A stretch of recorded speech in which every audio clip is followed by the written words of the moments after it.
Okay, this video is called Soy Instant IQ Test.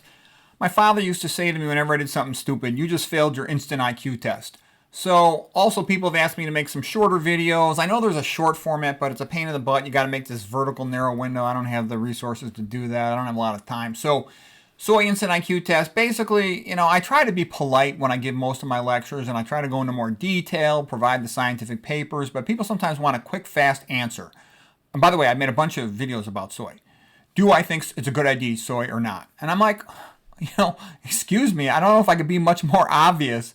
No, I think it's stupid, okay? I think it's one of the many things out there that lead people to becoming infertile, not to mention all kinds of other problems. It's highly estrogenic. It's got thousands of times more estrogen in it than practically any other food other than flax. It's goitrogenic, meaning damaging to the thyroid. By the way, and when I say highly estrogenic, it doesn't just activate the so-called good receptor, the beta receptor, estrogen receptor. It also activates the alpha receptor. When I looked at the paper, there wasn't that big a difference in the amount of activation of the alpha and the beta receptor, the good and the bad one, of the estrogen receptors.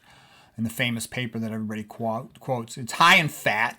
I don't like high-fat foods. It's high in protein. I don't like high-protein foods that much. Don't get me wrong. I eat beans, but still, it's a high-protein bean. It increases insulin-like growth factor. It contains heme iron, which is a relatively unique thing for a plant food.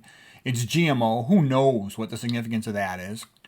It also tends to be sprayed, the non-organic form, of course, is non-organic to be GMO, and non-organic sprayed with GP, glyphosate, and, there's a lot of potential problems with that.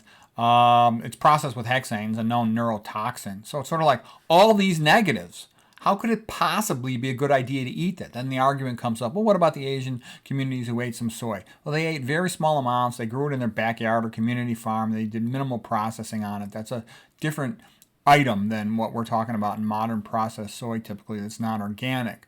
And so then the joke is, well, if a person is dumb enough to eat soy, do they deserve to be sterilized? And that's a little bit of a harsh thing, and it's just a joke. But what I'm saying is, there's so many negatives, it's not even funny. So why would anyone want to bother with it once they've actually studied it? And what about the people who say, oh, it's not that bad? Well, my feeling is they haven't read the papers.